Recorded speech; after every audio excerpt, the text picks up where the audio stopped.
Hello everyone, I am Neha और आज मैं लेके आई हूँ आप लोगों के लिए क्लास 9th का चैप्टर नंबर 6 डेमोक्रेसी। तो इस चैप्टर का पार्ट 1 ऑलरेडी अपलोड हो चुका है and this video is the part 2। Okay, तो अगर आपने पार्ट 1 नहीं देखा तो पहले अपना पार्ट 1 कंप्लीट कर लो एंड देन इस वीडियो के साथ हम आगे कंटिन्यू करेंगे। ओके, तो हमने इस चैप्टर में बहुत सारे कॉन्सेप्ट पढ़े थे कि डेमोक्रेसी एक्चुअल में होता क्या है।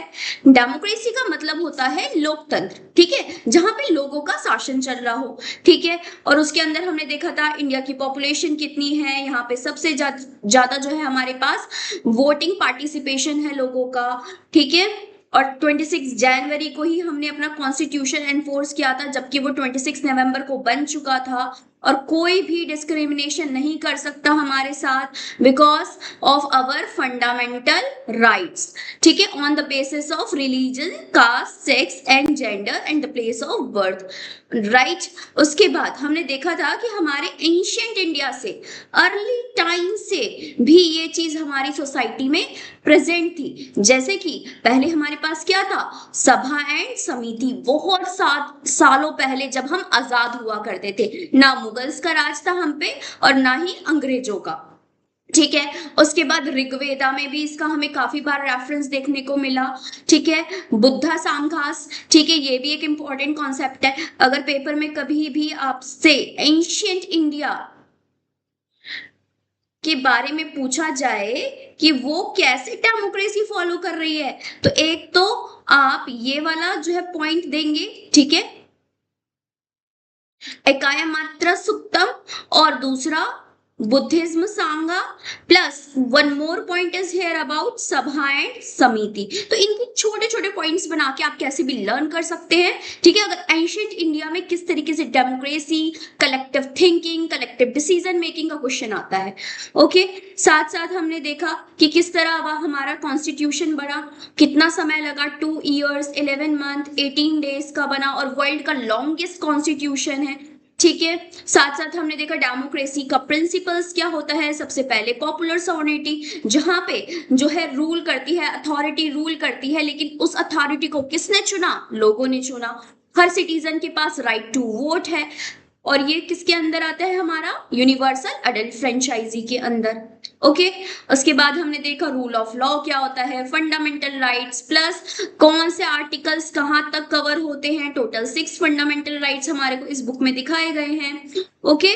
और साथ साथ हमने देखा सेपरेशन ऑफ पावर, कि पावर इंडिया में डिवाइडेड है, किसी एक के हाथों में नहीं है, 3 भागों में पावर जो है बटी हुई है, ठीक है। उसके बाद हमने देखा कि गवर्नमेंट को अकाउंटेबल होना पड़ेगा, उसे जवाब देने पड़ेंगे, अपने पॉलिसीज में ट्रांसपेरेंसी, पारदर्शिता को लाना पड़ेगा, ठीक है। Now multi party system, India में क्या फॉलो होता है, हमारा मल्टी पार्टी सिस्टम, कि इंडिया में कोई भी एक पार्टी जो है रूल नहीं कर रही, काफी सारी डिफरेंट पार्टीज यहां पर रूल कर रही है, ओके। नाउ अब हमारे को कॉन्स्टिट्यूशन में बोला गया कि हमें कुछ ऐसे वल्नरेबल ग्रुप जैसे कि एसटी, एससी, ओबीसी, ठीक है, जो ऐसे लोग हैं जो पिछड़ी जाति हैं, पिछड़े हुए ट्राइब्स हैं, उनके राइट के लिए कुछ सीट, नंबर ऑफ सीट जो है रिजर्व करी गई, ठीक है। और ताकि उन लोगों को जो रिसोर्सेज से वो वंचित रह गए थे, जो उन्हें मिले ही नहीं, वो उनको मिल सके और उनकी कंडीशन, जो वीकर सेक्शन है, उनकी कंडीशन को सुधार किया जा सके, राइट। उसके बाद हमने देख लिया था कि कौन से प्रोसेस के लिए क्या इंस्टीट्यूशन है, प्लस उससे हमें क्या डेमोक्रेटिक वैल्यू सीखने को मिली, राइट। आफ्टर दैट हमने रोल ऑफ मीडिया भी पढ़ लिया था। आज हमारा टॉपिक स्टार्ट होगा, टाइप ऑफ डेमोक्रेसी भी हम रीड कर चुके हैं, direct democracy, indirect democracy, parliamentary democracy, president, यहाँ पे जो है पार्लियामेंट में हमारे इलेक्शंस होते हैं, जो हमारा एग्जीक्यूटिव और लेजिस्लेचर का पार्ट होता है, और यहाँ पे एग्जीक्यूटिव एकदम इंडिपेंडेंट होता है। तो ये सारी बातें हम ऑलरेडी पढ़ चुके हैं। तो आज हमारा जो टॉपिक था ना, वो एक तो इस केस स्टडी से स्टार्ट होना था, ओके जो ये हमारी केस स्टडी है, imagine your school is celebrating, तो इस केस स्टडी से आज हमको जो है अपना टॉपिक स्टार्ट करना था। आई होप यहाँ तक आपको क्लियर हो गया होगा, बिकॉज पार्ट 1 में हमने ये सारी बातें बहुत अच्छे से डिटेल में कवर की है। Okay so now see, imagine your school is celebrating youth for democracy. मान लो आपका स्कूल ना एक फेस्टिवल, एक फंक्शन जो है सेलिब्रेट कर रहा है, और उसका टॉपिक क्या है, यूथ फॉर डेमोक्रेसी। यूथ मतलब जवान, ठीक है, जो जवान बच्चे हैं, नौजवान, ठीक है। तो उसके लिए स्टूडेंट काउंसिल बनाई गई डिफरेंट कंट्रीज की, और वो विजिट करेगी आपके स्कूल आके, मतलब कि दूसरे दूसरे ना कंट्रीज के बच्चे आपके स्कूल विजिट करने आ रहे हैं, ठीक है। और उन लोगों का एक अपना मॉडल है फंक्शनिंग का, ठीक है, वो कैसे फंक्शन करेंगे उनका खुद का मॉडल है, similar to how countries around practise democracy. जैसे हमारी कंट्री में डेमोक्रेसी किस तरीके से फॉलो करती है, हमारा अलग स्ट्रक्चर है, हो सकता है किसी और कंट्री में भी डेमोक्रेसी हो लेकिन उसका स्ट्रक्चर अलग हो, तो सेम बात यही कह रहे हैं, ठीक है। तो उनका मॉडल अपना अलग डिफरेंट भी हो सकता है। अब देखो यहाँ पे ना एग्जांपल्स दिया है। फॉर एग्जांपल जो टीम ए है, जो टीम ए वाले लोग हैं, ये कैसे हैं, जो बाहर के देश का पहला टीम आया है, टीम ए, वो क्या है, all students gather in one place, सारे लोग एक जगह, सारे बच्चे एक जगह इकट्ठे हुए, और उन लोगों ने एक अपना प्रेसिडेंट चुना, और वो साल भर में एक बार अपना प्रेसिडेंट चुनते हैं। However president has very limited power, और जबकि प्रेसिडेंट के पास बहुत ज्यादा लिमिटेड पावर है, कोई भी मेजर, कोई भी बड़ा डिसीजन लेना है, तो जैसे कि फॉर एग्जांपल कैंटीन का मेन्यू डिसाइड करना है, तो उसके लिए क्या होगा, एक वोटिंग होगी, किसके थ्रू, बैलेट पेपर के थ्रू। मतलब कि यहाँ पे ये लोग प्रेसिडेंट चुनते हैं साल में एक बार, और अगर कोई बड़ा डिसीजन लेना है तो उसके लिए भी क्या होती है, वोटिंग। मतलब प्रेसिडेंट भी यहाँ पर बिल्कुल इंडिपेंडेंट नहीं है। देखो अब यहाँ पे हमारी एक टीम भी, इनकी सोच क्या है कि school holds election every year, हर साल इनके भी स्कूल में इलेक्शन हो रहे हैं। Every class elect a representative, और हर क्लास से एक बच्चा रिप्रेजेंटेटिव के तौर पे बाहर आता है। हु देन पार्टिसिपेट, अब हर क्लास ने एक अपने लीडर को खड़ा किया, और एक एक क्लास का जो लीडर है, उन सभी लीडर में से एक बंदे को क्या चुना जाता है, president. The president and the representative make decisions together. अब ये सब करने के बाद जितने लीडर्स हैं वो एक अपना प्रेसिडेंट चुन लेते हैं, और प्रेसिडेंट और रिप्रेजेंटेटिव मिलकर के डिसीजन लेते हैं। अब यहाँ पे जो है स्टूडेंट वोटिंग में पार्टिसिपेट कर रहे थे, यहाँ पे स्टूडेंट वोटिंग में पार्टिसिपेट नहीं कर रहे। कौन पार्टिसिपेट कर रहे हैं, ओनली प्रेसिडेंट और उसके द्वारा लोगों, वो क्लासेस के द्वारा चुने गए रिप्रेजेंटेटिव। ये तो टीम ए था और ये टीम बी है, जबकि दोनों जगह डेमोक्रेसी है ना। अब देखो जो टीम सी है ये कैसी है कि student directly vote for the school, जो स्टूडेंट्स हैं वो सीधा स्कूल के प्रेसिडेंट के लिए वोट कर रहे हैं, और काउंसिल, मेंबर ऑफ काउंसिल के लिए भी लोग वोट कर रहे हैं। अब ऐसा नहीं है कि प्रेसिडेंट का वोटिंग अलग हुआ, देन जो है मेंबर ऑफ काउंसिल के लिए अलग हुआ, एक ही टाइम पे लोगों ने दोनों के लिए वोट किया। President act as both head of the student council and the chief of decision making, जो यहाँ का प्रेसिडेंट है वो स्टूडेंट काउंसिल का भी हेड है, और प्लस डिसीजन मेकिंग में भी चीफ रोल प्ले करता है। अब टीम डी जो है वो क्या कर रही है कि इलेक्शन आर हेल्ड, इलेक्शन हुए, but only selected candidates are allowed to contest election, लेकिन कुछ चुने हुए बच्चे ही उस इलेक्शन में खड़े हो सकते हैं। School president hold most power, school का जो प्रेसिडेंट बच्चा जीता उसके पास सबसे ज्यादा पावर है। The student council exist, student council यहाँ पर भी है, लेकिन उनके पास क्या है, लिमिटेड अथॉरिटी, बहुत लिमिटेड पावर है। और यहाँ पे जो अपोजिशन है, विरोधी दल है, वो बहुत वीक है और डिस्करेज्ड है। ओके आप लोगों को समझ आ गया कि सब जगह क्या है तो डेमोक्रेसी, लेकिन सबकी अपनी अलग अलग कंडीशंस एंड रिक्वायरमेंट्स है, और सबका अपना अपना वोटिंग करने का तरीका है। ऐसे ही जो इंडिया में डेमोक्रेसी फॉलो होती है, जरूरी नहीं कि दुनिया की किसी और कंट्री में जहां पे डेमोक्रेसी फॉलो होती है तो सेम इंडिया वाला स्ट्रक्चर फॉलो करे, ये कोई जरूरी नहीं है, it is not necessary. Okay now see, है ना। अब हमारे पास टॉपिक है having understood the different type of democratic structure. अब different type of democratic structure क्या है वो हम कुछ कंट्रीज के एग्जाम्पल से समझेंगे। जैसे फॉर एग्जाम्पल इंडिया, इंडिया में हमारी चलती है रिप्रेजेंटेटिव डेमोक्रेसी, कि हम अपने, हमारे को कौन प्रेजेंट कर रहा है, हमारा लीडर जाके पार्लियामेंट में हमको एज अ प्रेजेंट कर रहा है पीपल के तौर पे, जिनको हमने वोट दे दिया, जो जीत गए, जो हमें रिप्रेजेंट कर रहे हैं, वो वहां मेंबर बन के बैठे हैं और हमारे बिहाफ पे डिसीजन ले रहे हैं। ठीक है, हमारे सिस्टम ऑफ गवर्नमेंट में क्या है कि एग्जीक्यूटिव पावर लाइज, जो एग्जीक्यूटिव कौन होते हैं, जो कानून को लागू करते हैं, उनकी पावर लाई करती है किसके साथ, मिनिस्टर्स ऑफ काउंसिल के साथ, और जिसका हेड होता है पीएम, प्राइम मिनिस्टर।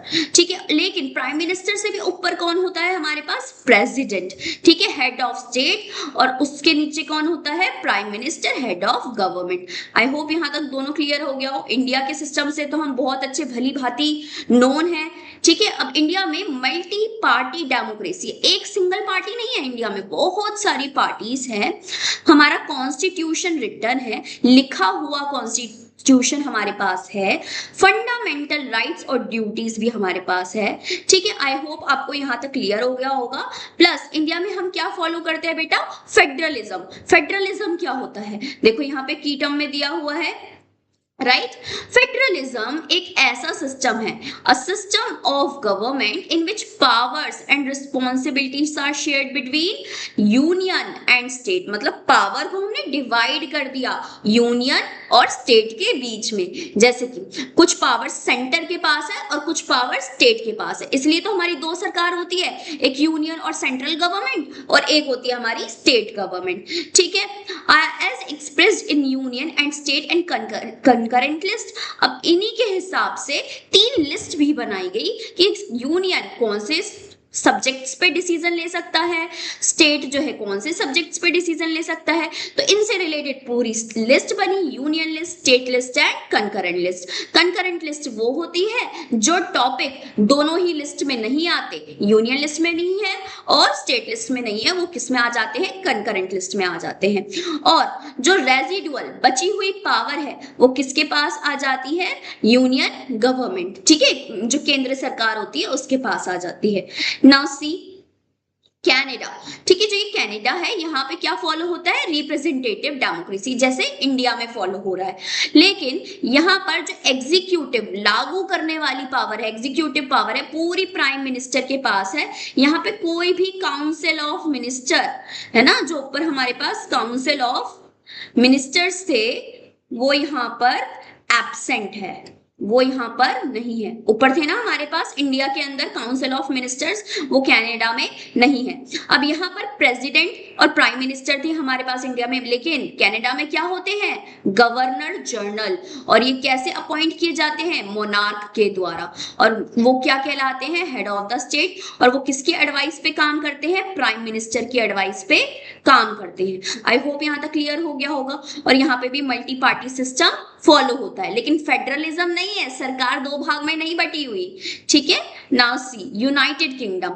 अब जो यूनाइटेड किंगडम है हमारा, यूके है, यहाँ पे एक तो रिप्रेजेंटेटिव डेमोक्रेसी है, प्लस यहाँ पे मोनार्की सिस्टम भी है, कॉन्स्टिट्यूशन भी है, और मोनार्की, मोनार्की मतलब राजा रानी, वहां पे किंग क्वीन अभी भी एग्जिस्ट करते हैं। ठीक है, it is a constitutional monarchy. Constitutional monarchy मतलब डेमोक्रेसी भी है और मोनार्की भी है, इलेक्शंस भी होते हैं, और राजा रानी जो अभी रूल करते हुए आ रहे हैं वो भी रूल कर रहे हैं। ठीक है, जो एग्जीक्यूटिव पावर है वो लाई करती है विद प्राइम मिनिस्टर। अब यहाँ पे मोनार्क जो है ना, किंग क्वीन जो है ना, यही actual head of the state है। ठीक है, उसके बाद प्राइम मिनिस्टर आते हैं जो सरकार के हेड कहलाते हैं। समझ आ गया, स्टेट के हेड मोनार्क, जो किंग है क्वीन है वो, और जो प्राइम मिनिस्टर है वो गवर्नमेंट के हेड है। यहाँ पे कॉन्स्टिट्यूशन ना अनरिटन है, लिखा हुआ नहीं है, लेकिन हमारे पास इंडिया में लिखा हुआ है, यहाँ पे अनरिटन है। ठीक है, पार्लियामेंट्री सोवर्निटी है और मल्टी पार्टी सिस्टम है। जो ये वर्ड है सोवर्निटी, ये हमारे पास पहले भी आया था जब हमने पढ़ा था कि जो सरकार जीत गई है और उसने अपनी अथॉरिटी से रूल करना स्टार्ट किया, लेकिन वो अथॉरिटी किससे मिली, फ्रॉम द पीपल। अब देखो यहाँ पे ना ये की टर्म्स में आया है, जो ये वर्ड है यह आया है सुपरनियस। सुपरनियस का मतलब होता है सुप्रीम। ठीक है, सुप्रीम सबसे ऊपर। ठीक है, it refers to the supreme final independent and legal authority of the state and citizen. जो सबसे ऊपर पावर है, जो सबसे ऊपर रखी गई है, जिसका डिसीजन फाइनल है, सुप्रीम है, इंडिपेंडेंट है, लीगल है, उस वर्ड को हम बोलते हैं सोवर्निटी। ठीक है, आई होप यहाँ तक आपको क्लियर हो गया होगा। उसके बाद स्विट्जरलैंड, स्विट्जरलैंड में क्या चलता है हमारा डायरेक्ट डेमोक्रेसी। याद है ऊपर हमारे पास जब हम ये पढ़ रहे थे, है ना, जब हम डायरेक्ट डेमोक्रेसी का टॉपिक पढ़ रहे थे तब हमारे पास एग्जाम्पल में क्या आया था, स्विट्जरलैंड। बिकॉज स्विट्जरलैंड में लोग खुद आके डिसीजन मेकिंग में पार्टिसिपेट कर सकते हैं। ठीक है, तो स्विट्जरलैंड में डायरेक्ट डेमोक्रेसी हो सकती है और यहाँ पे एग्जीक्यूटिव की जो पावर है वो लाई करती है विद फेडरल काउंसिल, मतलब यहाँ पे भी कुछ नंबर ऑफ पीपल है उसके संग इनकी पावर लाई करती है। प्रेसिडेंट ही क्या होता है, हेड ऑफ गवर्नमेंट होता है और यहाँ का कॉन्स्टिट्यूशन लिखा हुआ है और मल्टी पार्टी सिस्टम यहाँ पे फॉलो होता है। ठीक है, और जो यूएसए है, यूनाइटेड स्टेट ऑफ अमेरिका, यहाँ पे क्या है, रिप्रेजेंटेटिव डेमोक्रेसी है प्लस कौन सा सिस्टम है, प्रेसिडेंशियल डेमोक्रेसी, है ना। प्रेसिडेंशियल डेमोक्रेसी याद है, जब अभी अभी मैंने जहां दिखाया डायरेक्ट इनडायरेक्ट, इसके नीचे ही क्या दिया था हमारे को, प्रेसिडेंशियल डेमोक्रेसी, जहां पे एग्जीक्यूटिव आजाद है, लोग सीधा प्रेसिडेंट के लिए वोट करते हैं और प्रेसिडेंट को ही आगे चल के जवाब देना होता है। और एग्जाम्पल में हमारा क्या है, यूएसए। ओके, आई होप यहां तक आपको सब समझ आ रहा होगा, राइट। और एग्जीक्यूटिव की पावर्स जो है वो लाई करती है विद प्रेसिडेंट। प्रेसिडेंट ही क्या होता है, हेड ऑफ गवर्नमेंट होता है और कॉन्स्टिट्यूशन जो है रिटर्न है और यहाँ पे सिर्फ 2 मेजर पार्टी है, मतलब 2 पार्टी सिस्टम है। ओके,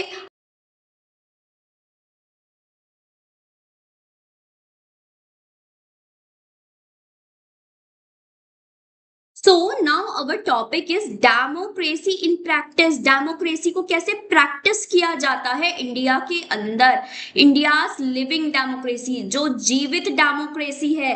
ठीक है, इंडिया में जो भी चीज एक्चुअल में काम करती है ना, हम उसको लिविंग बोलते हैं, जिंदा बोलते हैं। तो हमारी डेमोक्रेसी तो जिंदा है ही। हम इलेक्शंस, हमारे इंडिया में इलेक्शंस होते हैं, हम वोटिंग करने जाते हैं, so it is a living democracy. Okay, तो देखो यहाँ पे एक हमारे पास बॉक्स दे रखा है जो हमारे लिए हेल्पफुल होगा।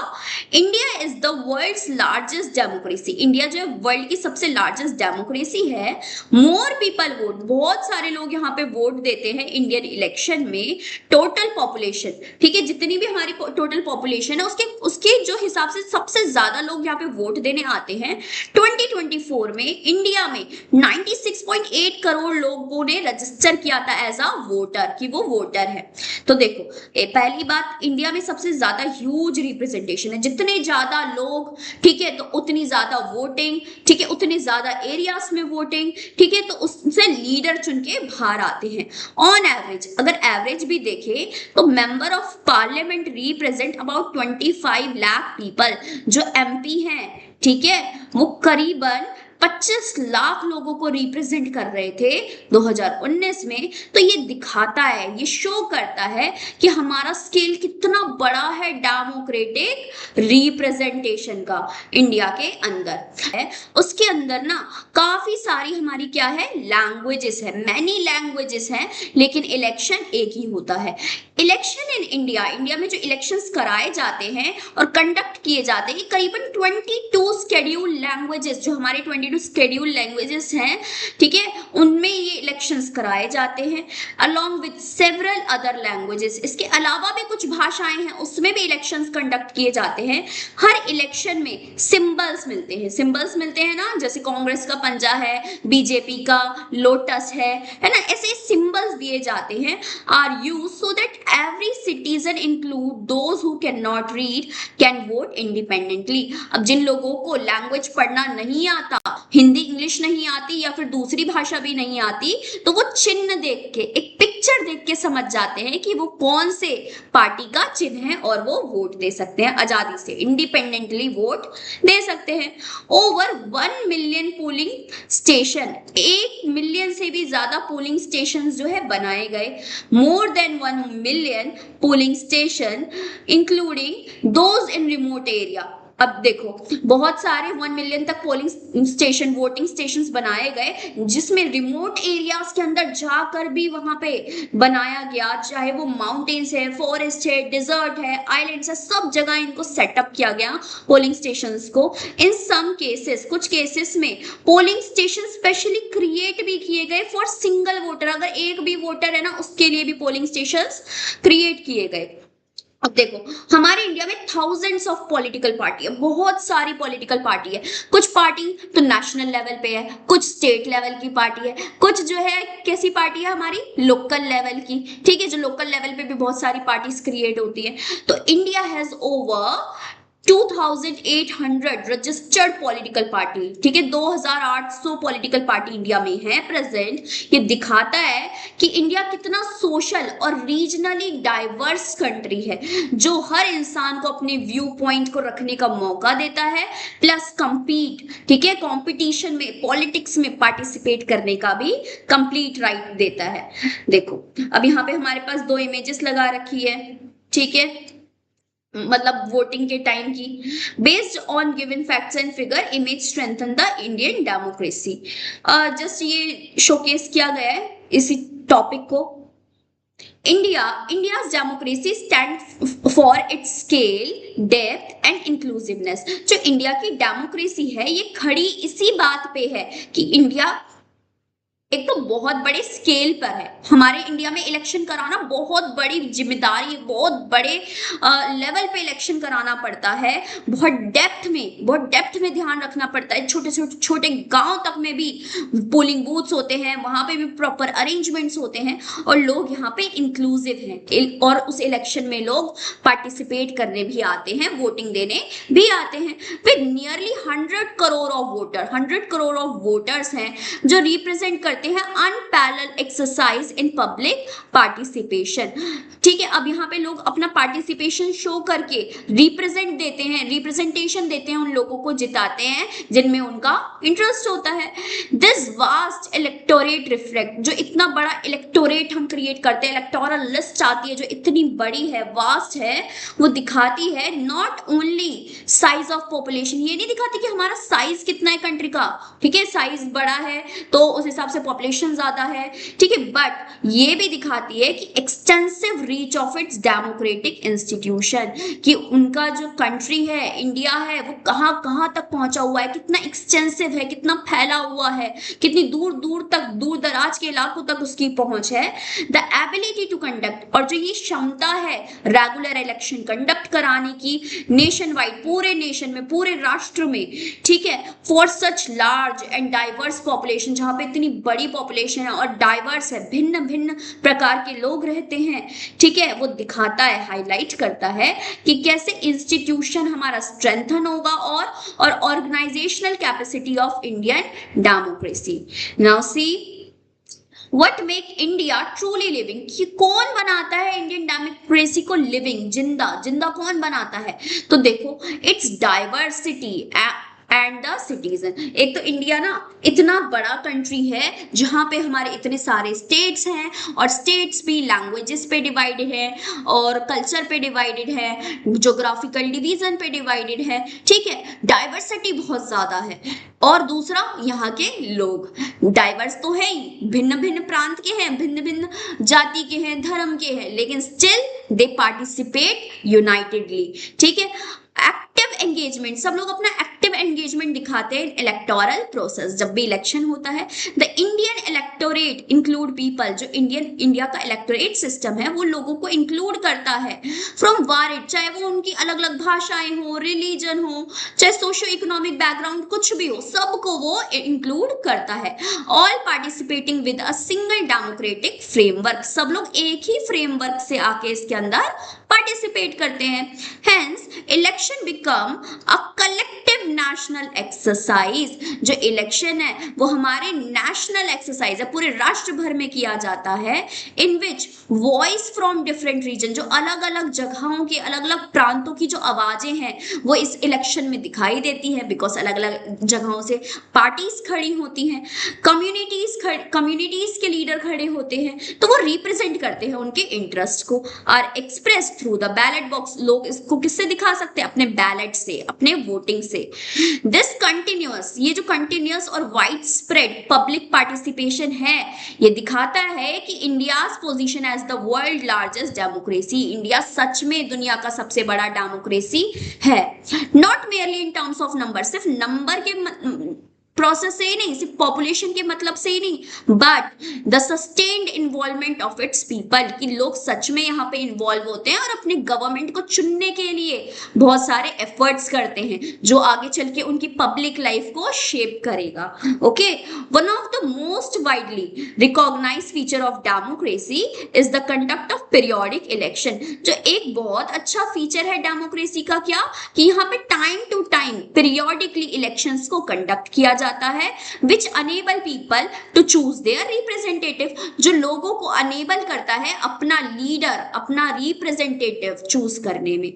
You will study the features in detail in next chapter। हम अगले चैप्टर इलेक्शन जब आएगा ना हमारा चैप्टर, तो इस टॉपिक को हम और ज्यादा अच्छे से डिटेल में तब रीड आउट करेंगे। Okay, A deeper understanding of democracy also require an appreciation of citizen broader role in democratic process। अगर हम डेमोक्रेसी को और ज्यादा डेप्थ में समझना चाहते हैं तो हमारे को जरूरत है उन सिटीजन्स को अप्रिशिएट करने की, ठीक है, जो डेमोक्रेटिक प्रोसेस के अंदर जो अपने आप को एनरोल करते हैं। अब देखते हो सरकार कितना जो है अवेयरनेस फैलाती है कि आओ इलेक्शन में आओ, सबका वोट बहुत जरूरी है, ठीक है।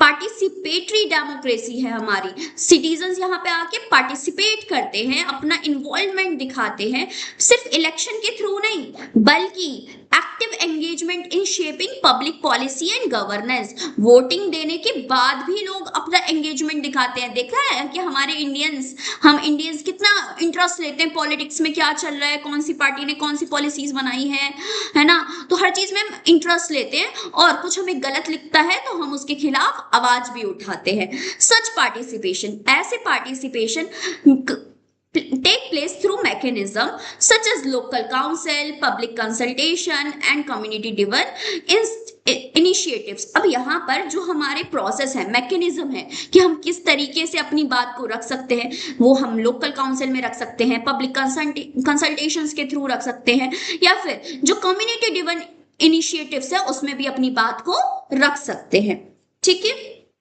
Now see, India's constitutional framework, जो इंडिया का कॉन्स्टिट्यूशनल फ्रेमवर्क है ना, वो ऑपरेट करता है ठीक है, 3 लेवल्स पर, 3 लेवल्स पे ये ऑपरेट करता है, comprising union, state and local government. 3 total हमारे इसके जो है लेवल्स है, एक यूनियन सबसे ऊपर केंद्र सरकार, देन स्टेट, देन सबसे नीचे हमारी लोकल गवर्नमेंट, ठीक है। अब इन तीनों की मदद से हमारा एडमिनिस्ट्रेटिव वर्क बहुत ज्यादा एफिशिएंसी, बहुत ज्यादा अच्छे से होता है, डेमोक्रेटिक पार्टिसिपेशन पॉसिबल हो पाता है।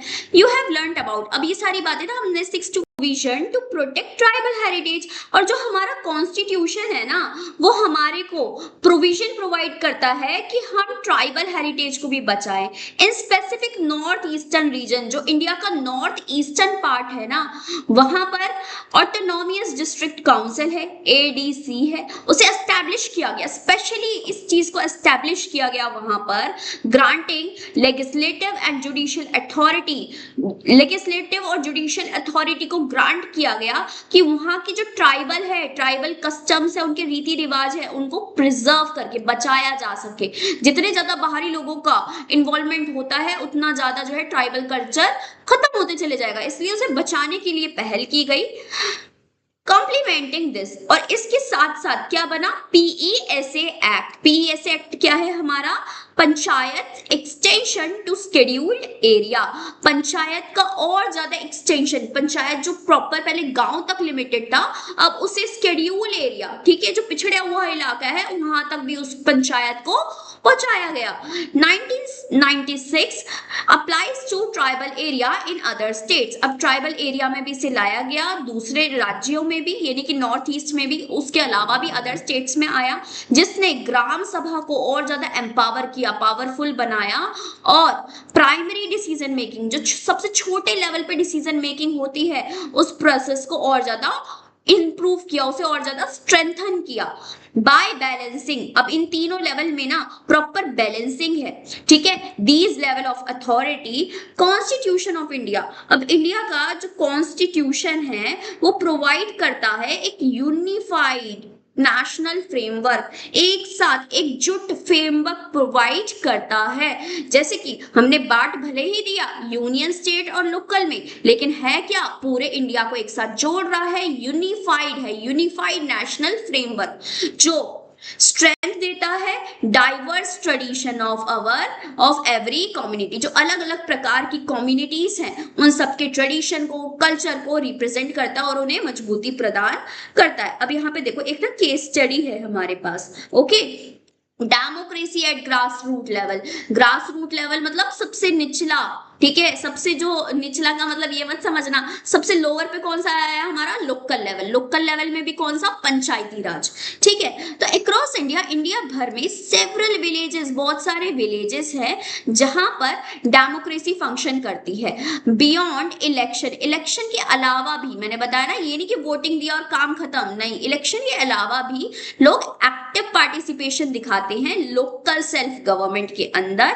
अब देखो इसके लिए ना हमारे पास नीचे कुछ एग्जाम्पल्स दिए हुए हैं, ठीक है, कि कैसे democratic institution at grass root level पर वर्क करता है और लोगों की लाइफ को इंप्रूव करने में काम करता है। तो देखो जैसे कि सबसे पहला है हमारा जेठीपुरा ग्राम पंचायत। अब जो ये एरिया है यहाँ का ब्लॉक इधर है और सबरकंथा गुजरात में ये लोकेटेड है, मतलब ये स्टोरी हमारी गुजरात की है। तो देखो development through public peoples participation, अब यहाँ पे जो विकास है वो लोगों के पार्टिसिपेशन की वजह से हो रहा है।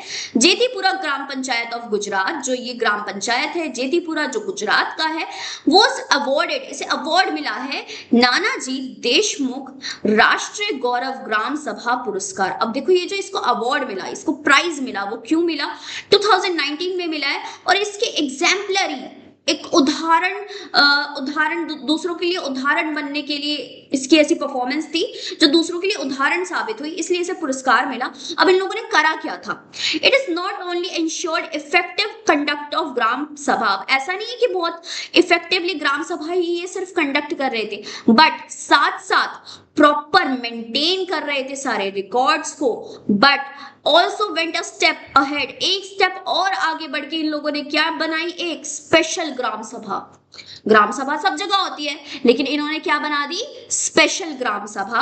और ये इनिशिएटिव टाइमली ये लोग कंडक्ट करते थे, अप्रोप्रिएट एक्शन लेते थे हर इशू पे, कोई भी उनके ग्राम का, उनके गांव का इशू है उस पर एक्शन लेते थे, चाहे वो एजुकेशन हो, सैनिटेशन हो या फिर welfare of women and children, ठीक है, चाहे भलाई की बात हो वुमेन्स की या फिर चिल्ड्रन की। इट इज ऑल्सो कंडक्ट महिला सभा, अब यहाँ पे स्पेशल ग्राम सभा तो बनाई, एक महिला सभा भी बना दी जिसके अंदर एंश्योर्ड एडिक्वेट क्वारम इन ग्राम सभा। अब देखो जो वर्ड आया है क्वारम, ठीक है, क्वारम, जो एक क्वारम है इसका मतलब क्या है, the presence of minimum number of member in the meeting of assembly to meet the proceeding valid. अब मान लो कि कोई मीटिंग कंडक्ट हो रही है, इन्होंने डिसाइड कर रखा है इतने नंबर ऑफ पीपल उस मीटिंग के अंदर प्रेजेंट होने चाहिए तभी वो मीटिंग वैध कहलाएगी, मतलब कि लीगल कहलाएगी और उसकी बात को रखा जाएगा, माना जाएगा। अगर उससे कम लोग होंगे उस नंबर से तो वो जो है सीजन फाइनल नहीं माना जाएगा।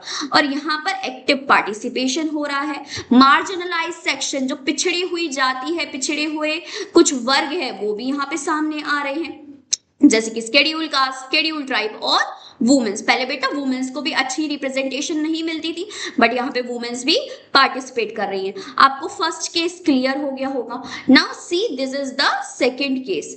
सेकंड केस किसका है हमारा, south Munubankul gram panchayat Rupaichari block Tripura tribal area autonomous district council Tripura. अब ये त्रिपुरा का एक केस है और यहाँ पे ये किसकी बात कर रहे हैं इस टॉपिक में, वुमेन फ्रेंडली पंचायत, एक ऐसी पंचायत जो वुमेन फ्रेंडली है, मतलब वहां पे वुमेन्स भी जा सकती हैं। अब देखो कितनी अच्छी बात है, पहले वुमेन्स को जो है इतनी इंपॉर्टेंस नहीं दिया करते थे, उनके डिसीजंस को, उनके ओपिनियंस को कुछ भी रिप्रेजेंटेशन नहीं मिलता था। अब कितनी अच्छी बात करी इन्होंने।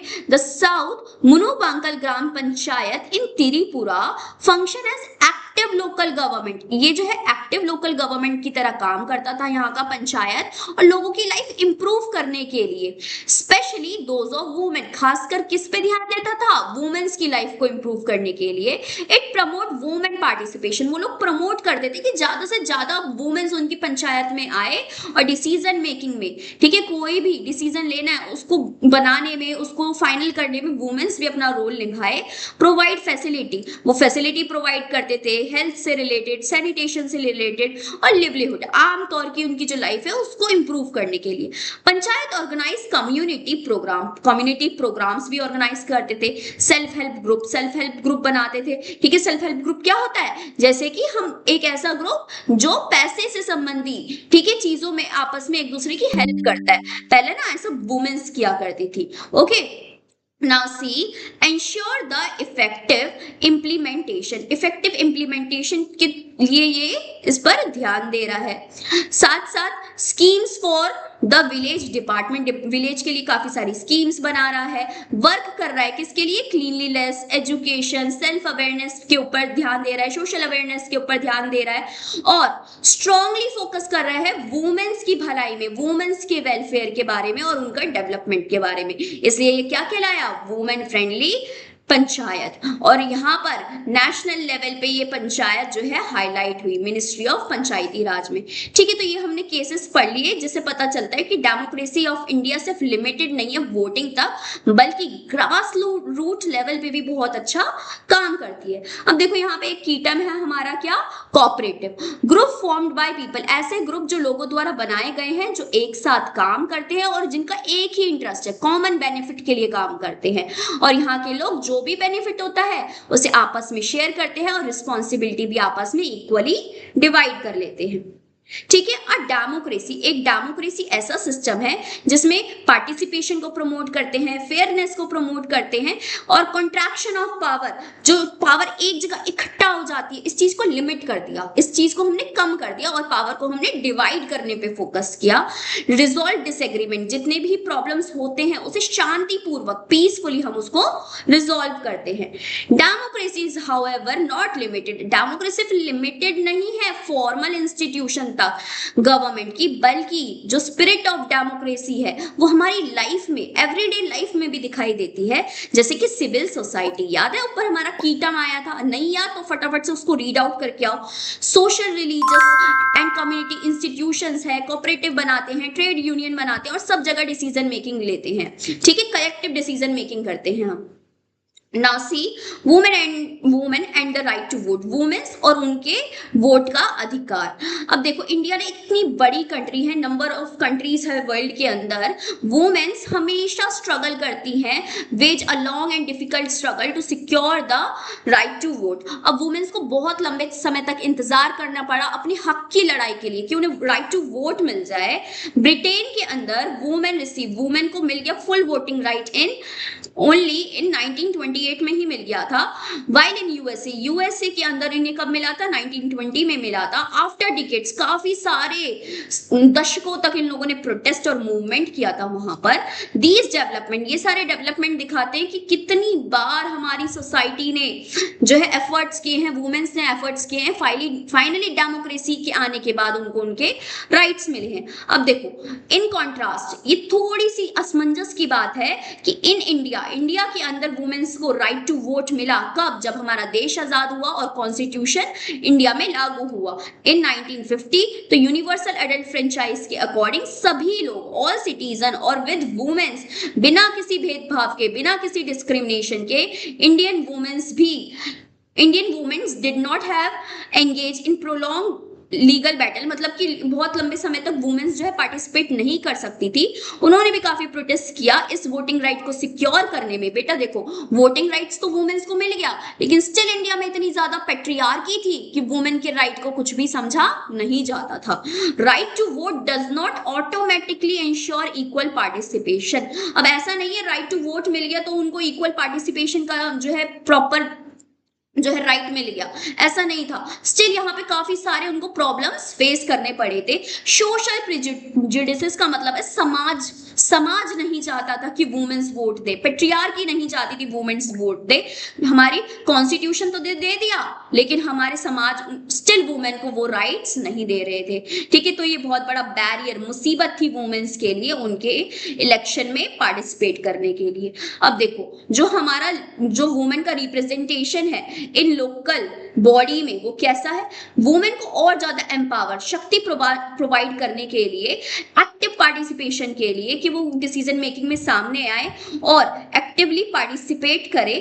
तो उसके लिए क्या हुआ, हमारे पास काफी सारे जो है जो बहुत सारी पॉलिसीज बनाई गई, काफी सारे चेंजेस किए गए। जैसे for example article 243D in constitution क्या कहता है कि 1/3 सीट जो है वुमेन्स के लिए रिजर्व की जाएगी। जितनी भी टोटल नंबर ऑफ सीट्स हैं उसमें 1/3, 1/3 सीट जो है हम वुमेन के लिए जो है रिजर्व कर देंगे, जिसमें डायरेक्ट इलेक्शन हो रहे हैं पंचायती राज में। इवन पंचायती राज लेवल पे भी वुमेन्स के लिए 1/3 सीट रिजर्व की। 21 states, 2 union territories have gone further, और 21 स्टेट और 2 यूनियन टेरिटरी तो इससे भी आगे निकल गए। उन्होंने 50% सीट्स रिजर्व कर दी वुमेन के लिए इन पंचायती राज सिस्टम में। ठीक है, और इसी के साथ क्या लागू हो गया? स्टेट पंचायती राज एक्ट। सिमिलरली इसी की तरह 243T के अंदर क्या लिखा गया है कि कॉन्स्टिट्यूशन ऑफ इंडिया प्रोवाइड करता है नॉट लेस देन कि 1/3 से कम जो है वुमेन्स नहीं, मतलब 1/3 से कम वुमेन्स जो है प्रेजेंट हमें करनी ही है। 1/3 वुमेन्स प्रेजेंट होनी ही चाहिए। कहां पर? हमारे लेजिस्लेचर में। ठीक है, उससे कम वुमेन्स जो है नहीं पॉसिबल, उस तो इलेक्शन ही नहीं होगा, डायरेक्ट इलेक्शन कंडक्ट नहीं हो सकते, क्योंकि डायरेक्ट इलेक्शन के अंदर 1/3 वुमेन्स की सीट हमें पहले फिल करनी पड़ेगी, इवन इन एवरी म्युनिसिपैलिटी।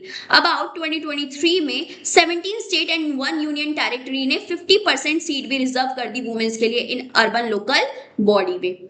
ठीक है, now see India continues to work toward, India continuously work कर रहा है इंक्लूसिव इंस्टीट्यूशन, मतलब लोग आके इसमें और पार्टिसिपेट करें। Now see right to information act. Right to information क्या है कि हमें सब कुछ जानने का अधिकार है, और ये कब रिलीज हुआ ये एक्ट हमारा? 2005 में, जिसमें इंडिया का ये डेमोक्रेटिक प्रोसेस का एक इंपॉर्टेंट पॉइंट है, जो रिप्रेजेंट करता है किसको? लेजिस्लेशन को, लॉ मेकिंग को। ठीक है, अब लेजिस्लेशन पढ़ो, यहाँ पे कीटम दे रखा है, लॉस मेड बाय गवर्नमेंट, ऐसे लॉ जो सरकार द्वारा बनाए जा रहे हैं, और ये लॉ हेल्प करते हैं रूल्स एंड रेगुलेशन को मैनेज करने में सोसाइटी के अंदर। ठीक है, जैसे जैसे और समय बीता तो लोग बड़े कंसर्न हो गए, वो लोग जानने लग गए कि राइट टू इंफॉर्मेशन एक्ट है क्या, और हमें हर चीज जाननी है। जर्नलिस्ट क्या होती है, सिविल सोसाइटी क्या है, ग्रुप्स कैसे हैं, ठीक है, इलेक्टेड रिप्रेजेंटेटिव जो है जिसको हमने जिताया, उससे हमें ट्रांसपेरेंसी चाहिए, उससे हमें पारदर्शिता चाहिए, वो जो भी पॉलिसी ले रहे हैं वो हमें बताए किस बेसिस पे ले रहे हैं। अकाउंटेबल हो गए लोग, जवाब मांगने लग गए। ठीक है, examined bye parliamentary committee and addresses with in the government institution. अब लोग इतने ज्यादा अवेयर हो चुके हैं कि पार्लियामेंट्री कमेटी क्या एग्जामिन कर रही है, उसे जवाब देना पड़ेगा। गवर्नमेंट इंस्टीट्यूशन से वो अकाउंटेबल हो चुके हैं, जवाबदेही मांग रहे हैं।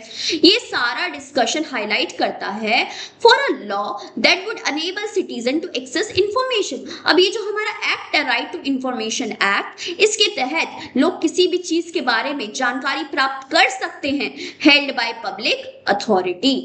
द प्रपोजल ऑफ आरटीआई, जो ये प्रपोजल है आरटीआई का, इसको रिव्यू किया गया बाय एक्सपर्ट ग्रुप, डिबेट्स हुई इसके बारे में काफी सारी पार्लियामेंट के अंदर, रिफाइंड थ्रू द कंसल्टेशन, इसे और रिफाइन किया गया, इसे और सुधार किया गया by stakeholders. Elected representative जिनको हमने जिता दिया, वो बहुत ज्यादा की रोल प्ले करते हैं, बहुत इंपॉर्टेंट रोल प्ले करते हैं इन फाइनल लेजिस्लेशन, क्योंकि हमने तो जिसको जिता दिया, अब वो हमारे बिहाफ पे डिसीजन ले रहा है, इसलिए किसको हम जिता रहे हैं ये बहुत ज्यादा मायने रखता है। Incorporating safeguard related to national security, administrative efficiency, क्या नेशनल सिक्योरिटी में डिसीजन लिए जाएंगे, एडमिनिस्ट्रेटिव एफिशिएंसी कैसी होगी, वो हमारे रिप्रेजेंटेटिव पे भी डिपेंड करता है।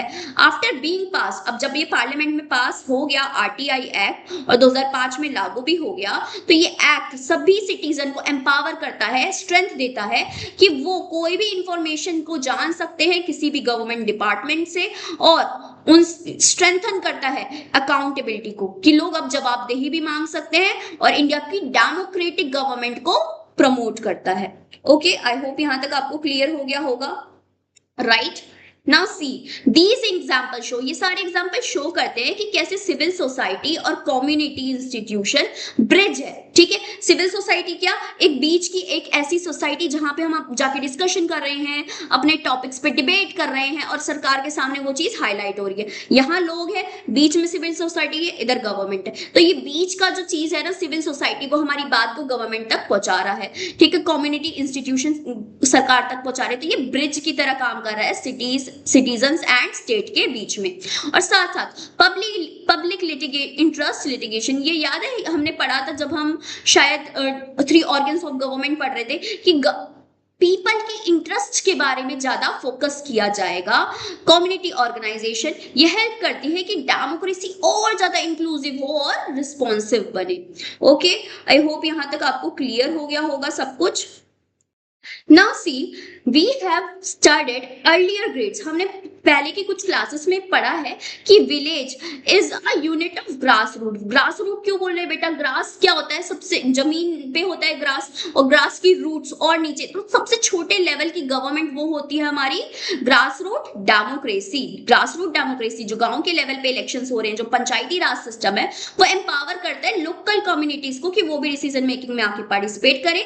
कुछ इंडियन लीडर्स लाइक चौधरी चरण सिंह, बाबू जगजीवन राम, ये लोगों ने क्या किया, emerge from the rural background से आए थे, लेकिन स्टिल इन्होंने किसके बारे में एडवोकेट किया, किसके बारे में स्ट्रगल किया, अबाउट राइट, जो अधिकार है पुअर पीपल का, रूरल पीपल का, और मार्जिनलाइज जो पिछड़ा हुआ सेक्शन है समाज के, उनके लिए। ठीक है, अब देखो डेमोक्रेसी पढ़ रहे हैं, इसके साथ हमारे ना कुछ चैलेंजेस भी है, मुसीबतें भी हैं। अब देखो क्या मुसीबत है, अब डेमोक्रेसी ना constant care, awareness, active participation from both institution and citizen, ये सारी चीजें तो वो करता है, ये तो पूरे चैप्टर में हमने पढ़ा।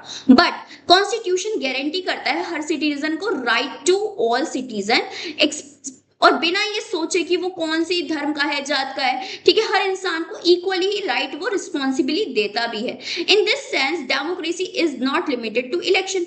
ये डेमोक्रेसी सिर्फ इलेक्शन तक लिमिटेड नहीं होता, वो हमारे रियल लाइफ में भी दिखाई देता है, इन एवरीडे, रोज के बिहेवियर में भी दिखाई देता है। तो देखो कैसे दिखाई देता है, जो डिसीजन मेकिंग है, सिविक रिस्पॉन्सिबिलिटी, सिविक मतलब जो सिटीजन्स की रिस्पॉन्सिबिलिटी है, सच एक्शन, ऐसे एक्शन जैसे पब्लिक प्रॉपर्टी को डिस्ट्रॉय कर देना, misinformation, right to information तो मिला लेकिन उसका गलत तरीके से मिस इन्फॉर्मेशन की तरह किसी इंफॉर्मेशन को फैलाना, पब्लिक रूल्स को तोड़ना, डेमोक्रेटिक वैल्यूज को और कमजोर करना, तो ये सारी प्रॉब्लम्स है डेमोक्रेसी के आगे। बिकॉज डेमोक्रेसी हमारे को राइट्स तो बहुत सारे दे रहा है, it is giving so much rights, लेकिन कोई इस राइट्स का किस तरीके से मिसयूज कर रहा है वो हम नहीं जानते। India has significant progress, India बहुत आगे बढ़ चुका है, उसने अपने रिप्रेजेंटेशन, पार्टिसिपेशन पर बहुत ध्यान दिया है। However it continues face several problems, still वो प्रॉब्लम्स फेस कर रहा है, जैसे कि इलिटरेसी, अनपढ़ता, मिस इन्फॉर्मेशन,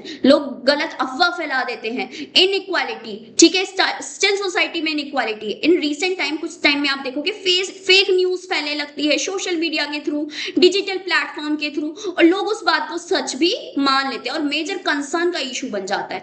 ये सारी मिस इन्फॉर्मेशन कैन इन्फ्लुएंस, लोगों को बहुत ज्यादा इन्फ्लुएंस करता है, और पब्लिक ओपिनियन, लोगों के ओपिनियंस चेंज हो जाते हैं अगर गलत इन्फॉर्मेशन फैल रही होती है, कंफ्यूजन क्रिएट होता है, और कभी कभी बड़ी बड़ी मुसीबतें, बड़े बड़े कंफ्लिक्ट क्रिएट हो जाते हैं, जैसे कि इशू लाइक पॉवर्टी, गरीबी, ठीक है, रीजनलिज्म, रीजन के आधार पे लोग लड़ाई करते रहते हैं, जेंडर इनइक्वालिटी स्टिल सोसाइटी में है, सोशल डिस्क्रिमिनेशन है, तो ये सारी चीजें इक्वल पार्टिसिपेशन के लिए एक बहुत ज्यादा मुसीबत है। और साथ साथ आप देखोगे कुछ गैप क्रिएट हो रहा है लॉस एंड पॉलिसीज में, कि लोग उस पर सच में ट्रस्ट नहीं करते। कितने लोग उस पॉलिसीज में ट्रस्ट करते हैं और कितने लोग ट्रस्ट नहीं भी करते। देखो इन स्मॉल ग्रुप, छोटे छोटे ग्रुप्स हैं, जैसे कि 2-3 एग्जांपल हमने ऑलरेडी पढ़ चुके हैं कि कैसे सोशल मीडिया से मिसलीडिंग कर रहे हैं, लोगों को मिसलीड कर रहे हैं और फॉल्स इंफॉर्मेशन फैला रहे हैं। ठीक है, देयर इज अ क्वेश्चन कि कैसे ये सारी चीजें हम और ज्यादा बेटर कर सकते हैं। इंफॉर्मेशन टेक्नोलॉजी का आपके लिए क्या ओपिनियन है?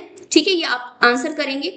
Now see there is a question of emergency कि इमरजेंसी क्या है, आपातकालीन स्थिति आ गई है। तो इंडिया में कितनी बार डेमोक्रेसी के अंदर ना इमरजेंसी भी आई है, जो एक चैलेंज है। चैलेंज कैसे है, जैसे कि 1975 और 77 में इमरजेंसी लगाई गई थी, ठीक है। 1970s में क्या हुआ था, लोग ना सेटिस्फाई नहीं थे, लोग जो है डिससेटिस्फाइड हो गए थे गवर्नमेंट से, सरकार से, जो इंदिरा गांधी की गवर्नमेंट थी।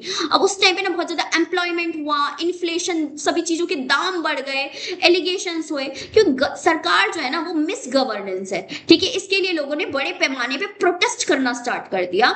जून 1975 में क्या हुआ कि उन लोगों ने ना, सरकार के पास तो पावर है ही, उन्होंने नेशनल इमरजेंसी लगा ली, ठीक है, कि अब सब जगह कर्फ्यू लग गया, कोई घर से बाहर नहीं निकलेगा, ठीक है, सरकार ने ये लगा दी। अब इसकी वजह से जो इंटरनल डिस्टर्बेंस चल रहा था, लोग जो है बहुत ज्यादा प्रोटेस्ट कर रहे थे, उसको रोकने के लिए इन्होंने इमरजेंसी लगा दी। अब यहाँ पे बहुत सारे लोगों के फंडामेंटल राइट्स को छीन लिया गया, क्योंकि जब इमरजेंसी लगती है ना तो फंडामेंटल राइट्स अपने आप ही सस्पेंड हो जाते हैं। प्रेस जो है काम नहीं करती, प्रेस को सेंसर कर दिया गया, ठीक है। नंबर ऑफ पॉलिटिकल लीडर, जो दूसरे पॉलिटिकल लीडर थे, एक्टिविस्ट थे, अगर वो ऐसा करते हुए पाए जाते हैं तो उनको अरेस्ट कर लिया जाता है। जो डेमोक्रेटिक इंस्टीट्यूशन है उनको काफी ज्यादा स्ट्रेन, मुसीबत झेलनी पड़ती है, सिटीजन्स को फ्रीडम जो है लोगों की खत्म हो चुकी होती है। मास मूवमेंट, बहुत बड़े बड़े मूवमेंट्स चलाए जा रहे थे बाय जयप्रकाश नारायण, एक पॉलिटिकल लीडर थे, सोशलिस्ट थिंकर थे, ठीक है, जो लोक नायक के तौर पर काम कर रहे थे। मोबिलाइजिंग सिटीजन्स एंड द लोगों को, स्टूडेंट्स को मोबिलाइज कर रहे थे, इकट्ठा कर रहे थे, स्पेशली कौन से एरिया में, in Bihar and Gujarat. Okay, now see emergency was lifted, जो इमरजेंसी आई 1977 में, इसने क्या किया, जनरल इलेक्शन जो हेल्ड हुए थे लोगों द्वारा, उसमें अपने ओपिनियंस दिए लोगों ने बैलेट के द्वारा, ठीक है। और उसके बाद देखा गया डिफीट ऑफ, जो पिछली इंदिरा गांधी की सरकार थी वो डिफीट हो गई, हार गई यहाँ पे, और स्ट्रेंथन बिली कि इंडियन डेमोक्रेसी स्टिल पावरफुल है बहुत ज्यादा, और कॉन्स्टिट्यूशन को सेफगार्ड बचा सकती है बाय सिविल लिबर्टी और एक्टिव सिटीजन पार्टिसनशिप, ठीक है, पार्टिसिपेशन। नाउ दिस पीरियड, ये पीरियड हाईलाइट करता है कि हम कितने वल्नरेबल है, रेजिलियंस है इंडियन इंस्टीट्यूशंस को लेके। अब देखो, सिविक रिस्पॉन्सिबिलिटी होती है, सिटीजन्स की क्या रिस्पॉन्सिबिलिटी है, ठीक है, सिटीजन्स की यहाँ पे क्या रिस्पॉन्सिबिलिटीज हो रही है।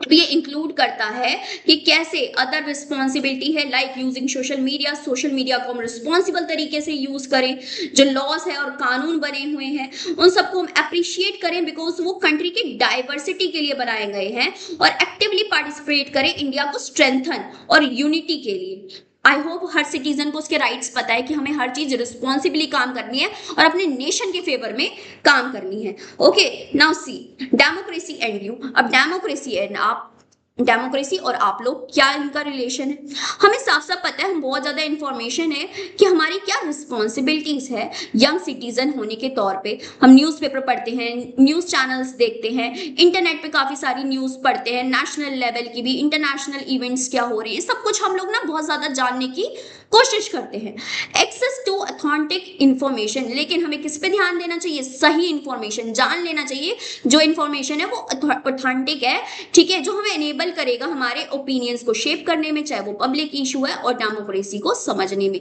कि उसमें प्रैक्टिस में चल क्या रहा है। कंट्रीब्यूट पॉजिटिवली, हम सोसाइटी के अंदर पॉजिटिवली कंट्रीब्यूट कर सके, जैसे कि NSS, national service scheme and the national cadet corps, NCC, ठीक है, ये सारी चीजें ना हमें हेल्प करती है, जो डिजाइन की गई पब्लिक रिस्पॉन्सिबिलिटी के लिए, सोशल अवेयरनेस के लिए, ताकि हम डेमोक्रेटिक आइडियल्स को और ज्यादा रिस्पेक्ट दें, ठीक है, उनका सम्मान करें, और community service, team work, organise activity, ये सारी चीजें बहुत ज्यादा इंपॉर्टेंट है for participation, responsibility and service to the nation. I hope यहां तक आपको क्लियर हो गया होगा। Now see, democracy is not merely a system. Democracy सिर्फ एक गवर्नमेंट का सिस्टम ही नहीं है, but it is a continuous process, एक प्रोसेस है, एक इंस्टीट्यूशन है जिसमें लोग एक्टिव सिटीजन के तौर पे पार्टिसिपेट करते हैं शुरुआत से ही, ठीक है। हमने डिसीजन मेकिंग का नारा अपनाया है, लाइक सभा समिति, बुद्धा सामगा, इकाई मात्रा, जो है ऋग्वेदा का एक श्लोक आया, ये सब चीज हम पढ़ चुकी है, जो आज के मॉडर्न रिपब्लिक को भी शेप कर रहा है, डेमोक्रेटिक प्रिंसिपल्स को शेप कर रहा है, और आज हम अकाउंटेबिलिटी मांगते हैं, अथॉरिटी से क्या मांगते हैं, जवाबदेही मांगते हैं। इंडियन डेमोक्रेसी खड़ी होती है इसके स्केल के लिए, डाइवर्सिटी के लिए और रेजिलियंस के लिए। ये सारी चीजें हमारी फंक्शन होती है on the basis of constitutional value और हमारी सिविक प्रैक्टिसेस, हम सिटीजन्स की क्या प्रैक्टिसेस है, रिस्पॉन्सिबिलिटी है। बचे हुए चैलेंजेस हैं वो हमारे पब्लिक पार्टिसिपेशन को सस्टेन करता है, बचा के रखता है, और रिस्पेक्ट हमें करनी चाहिए डेमोक्रेटिक नॉर्म्स की जो कि बहुत ज्यादा वाइब्रेंट है, उभरे हुए हैं, ठीक है, जो इस समाज की, हमारे जो सोसाइटी की शान है अल्टीमेटली। लेकिन एट द एंड डेमोक्रेसी हमारी क्या हो रही है, स्ट्रेंथन, मजबूत हो रही है, और वो स्ट्रेंथ किस पे डिपेंड करती है, ऑन आवर इंस्टीट्यूशन, हमारे इंस्टीट्यूशंस कैसे हैं, हमारे कानून कैसे हैं, बट ऑल्सो हम कितने इन्फॉर्म्ड है और रिस्पॉन्सिबल सिटीजन है जो एक्टिवली पार्टिसिपेट करते हैं इस सोसाइटी को शेप करने में। ओके, नाउ सी, अब यहाँ पे ना क्विक समरी है। देखो, डेमोक्रेसी एक ऐसा सिस्टम है जो सेल्फ गवर्नमेंट है, ठीक है, खुद हम सरकार जो है बनाते हैं, चुनते हैं। डिफरेंट तरह के institution like legislature, executive, judiciary follow करता है, रूल्स रेगुलेशन होते हैं, प्रैक्टिसेस होती हैं जिसमें लोग आके पार्टिसिपेट करते हैं at decision making, local level पे भी, स्टेट लेवल पे भी और नेशनल लेवल पे भी। और हम सिर्फ इलेक्शंस तक लिमिटेड नहीं रहते, उसके बाद भी डिसीजन मेकिंग में पार्टिसिपेट करते हैं।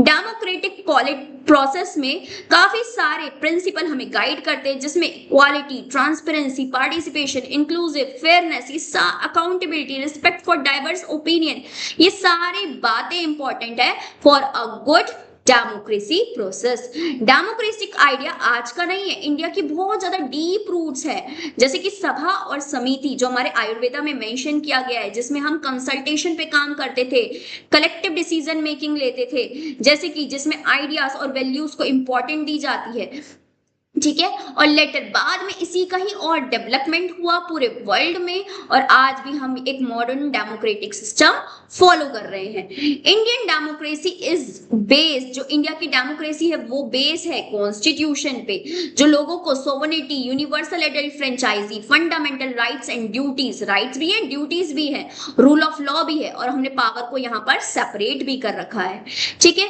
इंडिया इज कंसिडर्ड, इंडिया को कंसिडर किया जाता है वर्ल्ड का लार्जेस्ट डेमोक्रेसी, ठीक है, जहां पर लोग जो है पार्टिसिपेट करते हैं। Particularly number of registered voter, जहां पे रजिस्टर्ड वोटर ही इतने ज्यादा हैं, ठीक है, काफी सारे चैलेंजेस भी हैं, ठीक है, लेकिन हम इन सब सारी चीजों से निपटने की कोशिश करते हैं। डेमोक्रेसी अक्रॉस द वर्ल्ड, जो पूरे दुनिया भर में डेमोक्रेसी है वो अलग अलग टाइप के डिफरेंट सिस्टम फॉलो करती है, but share common democratic value, लेकिन उन सबकी वैल्यू सेम है और प्रिंसिपल्स भी सेम है। हमने याद है टीम ABCD करके हमने पढ़ा था कि सब लोग फॉलो तो डेमोक्रेटिक सिस्टम ही रहे थे, लेकिन सबका तरीका अपना था। Citizen contribute to democracy, citizen जो है डेमोक्रेसी में कंट्रीब्यूट करते हैं through civic awareness, responsible use of media का रिस्पॉन्सिबल यूज करके, कम्युनिटी एक्टिविटीज में पार्टिसिपेट करके, और अपने डेमोक्रेटिक वैल्यूज को रिस्पेक्ट देके अपने रोज की लाइफ में, ठीक है। तो इसी के साथ हमारा जो ये चैप्टर है वो ओवर हो चुका है, और वेट यस तो इसी के साथ जो है हमारा ये चैप्टर जो है ओवर हो चुका है। हमने इस चैप्टर का पार्ट 1 और पार्ट 2 अब दोनों ही कवर कर लिया। अपना पार्ट 1 कवर करो, पार्ट 2 कवर करो, आपका ये chapter completely line by line reading के साथ ओवर हो जाएगा। और आपको कैसा लगा ये video, let me know in the comments में आप मुझे जरूर बताना, ठीक है। वीडियो अच्छा लगा तो लाइक कर दो और चैनल को सब्सक्राइब कर लो, बिकॉज हम ऐसे और सारे वीडियोस जो है चैप्टर्स के लाते रहेंगे। प्लस मैं आपको NCERT सॉल्यूशंस भी कराऊंगी और MCQ और प्लस एडिशनल क्वेश्चन, क्योंकि NCERT में ना ज्यादा एक्टिविटी बेस्ड क्वेश्चंस है, तो मैं आपको इंपॉर्टेंट क्वेश्चंस भी बताऊंगी। सो बी रेडी और चैनल को सब्सक्राइब कर लो, और मिलते हैं हम अपने नेक्स्ट चैप्टर में। तब तक के लिए बाय बाय।